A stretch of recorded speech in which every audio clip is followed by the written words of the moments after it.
Strategi mengatasi hambatan komunikasi dalam organisasi. Tugas ini disusun untuk memenuhi mata kuliah organisasi dan struktur sosial dengan dosen pengampu Ibu Anifah Esos MPD dan disusun oleh kami atas nama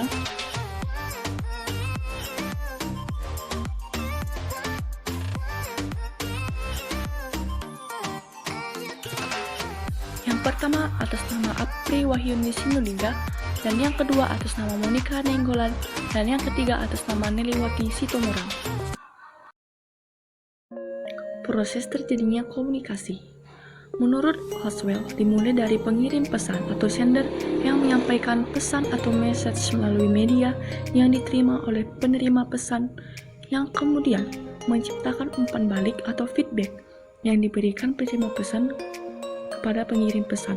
Proses komunikasi dapat dilihat dari unsur-unsur yang berkaitan dengan siapa pengirimnya, apa yang dikatakan atau dikirimkan, saluran komunikasi apa yang digunakan dan ditujukan untuk siapa, dan akibat yang akan ditimbulkan. Bentuk-bentuk komunikasi. Yang pertama ada komunikasi intrapersonal, yang kedua ada komunikasi interpersonal, dan yang ketiga ada komunikasi kelompok, ada komunikasi organisasi, dan yang terakhir ada komunikasi massa. Pola komunikasi dalam struktur organisasi. Pola-pola yang di sini ada 5 bentuk. Dan yang pertama ada pola roda.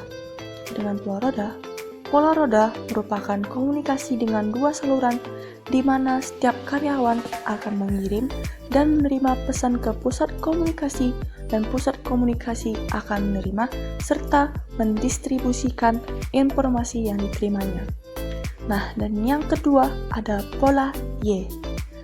Pada pola Y ini, pusat komunikasi tidak berkomunikasi langsung dengan seluruh individu.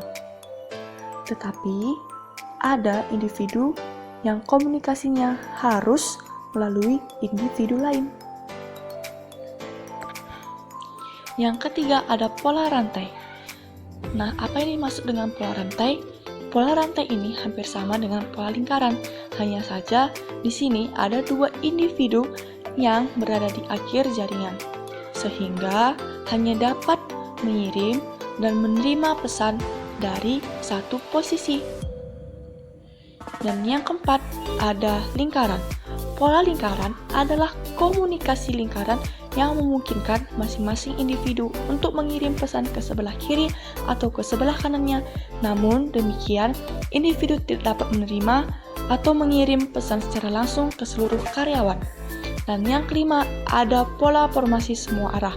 Pada jaringan semua arah, semua individu pada semua posisi dimungkinkan untuk mengirim dan menerima informasi ke segala arah. Jaringan struktur pola ini digunakan untuk menentukan tipe interaksi antara individu dalam perusahaan. Jenis-jenis konflik dalam kehidupan organisasi. Yang pertama, konflik dalam diri individu. Konflik ini terjadi bila pada waktu yang sama seseorang memiliki dua keinginan yang tidak mungkin dipenuhi sekaligus. Nah, konflik yang kedua biasanya konflik antar individu di dalam organisasi yang sama karena pertentangan kepentingan atau keinginan. Dan yang ketiga, konflik antar kelompok dalam organisasi. Konflik ini biasanya antara lini dan staf, pekerja dengan pekerja. Konflik antar organisasi, konflik ini biasanya disebut dengan persaingan.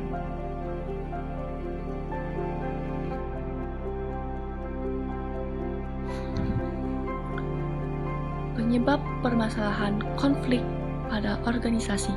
Di sini kami mengambil beberapa. Yang pertama, karena suatu situasi di mana tujuan-tujuan tidak sesuai. Yang kedua, keberadaan peralatan-peralatan yang tidak cocok atau alokasi-alokasi sumber daya yang tidak sesuai. Yang ketiga, suatu masalah yang tidak tepatan status. Yang keempat, perbedaan pandangan. Yang kelima, adanya aspirasi yang tidak ditampung.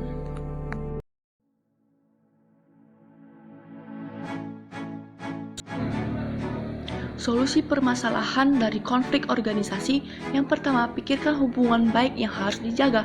Yang kedua, cari sumber masalah. Dan yang ketiga, jangan menyalahkan orang lain.